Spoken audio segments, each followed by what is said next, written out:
Hey guys, I'm Chris, you rock, let's raise the curtains, it's movie club time! So before we get into this review, I feel as if I should warn you, I'll probably get a wee bit squealy, a wee bit happy-go-lucky girly, and probably a little bit nuts. I love musicals. So much so that my friends refuse to watch them with me now because I can't shut up during them and I have to sing all the songs.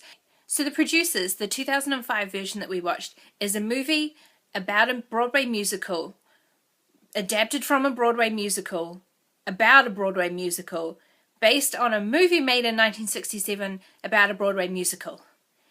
It's like musical Inception.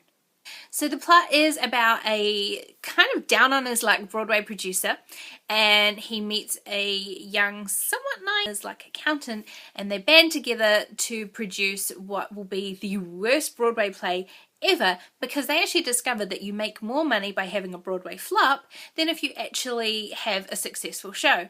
So they set about trying to embezzle a whole bunch of money for a bunch of little old ladies and create the worst show in town, which is called Springtime for Hitler. Basic plot. What we really need to get into is just how freaking cool this movie is.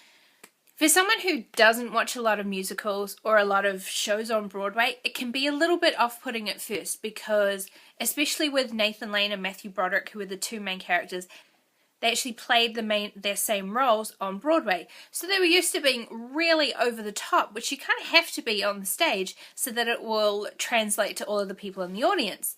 With a movie, however, you kind of don't have to be quite so over the top. But at the same time, that's what I love about musicals. It's also kind of a telling note of a Mel Brooks movie, which this is. And I love Mel Brooks.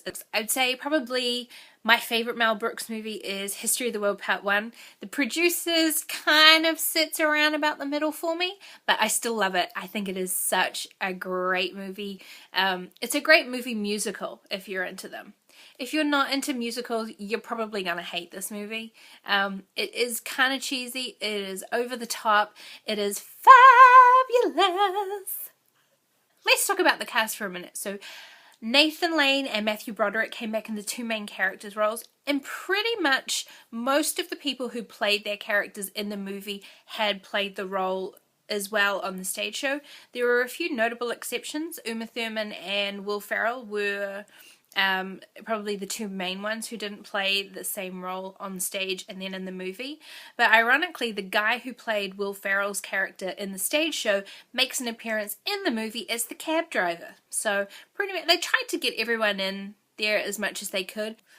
Will Ferrell, I thought, did a really great job. He was really funny. And if you go back and watch the original 1967 version of the movie, he was actually pretty bang on with his interpretation of the character. So, I mean, props to Will Ferrell for that. I thought he was great. Oh my god, John Barrowman had an amazing cameo. His voice is just out of this world. I'm like, hell yes.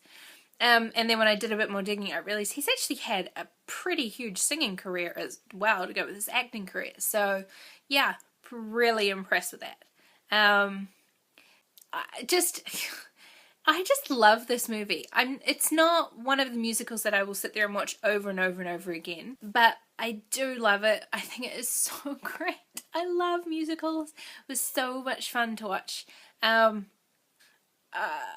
The only downside with the movie, I would have to say, is it is hard to watch with someone who isn't really into musicals, but at least it's not one of those musicals where they literally sing everything, even if they could say it like, "Can you pass me a plate, sir?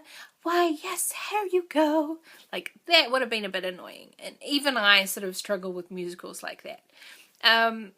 And probably the other downside is that the songs totally get stuck in your head, and so it's really bad when you're sitting at work and then all of a sudden start belting out "Springtime for Hitler in Germany," or "Make it snappy, make it happy, make it gay."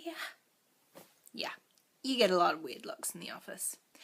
So all in all, I give this a massive 2 thumbs up. I love it. I love Mel Brooks. It is in my collection. I will probably watch it again at least maybe 2 or 3 times before the end of the year.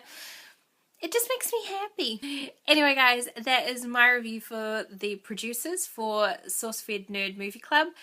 Check out their channel and I might make it onto their video on Saturday. Who knows? We'll see what happens. Either way, it's always really good and it's great to hear what everyone else has to say. Comment down below about what you thought about the movie. If you want to help me out, hit like on the video or subscribe to my channel down below. Yay. Okay guys, bye! La la la la la la. Da da da da.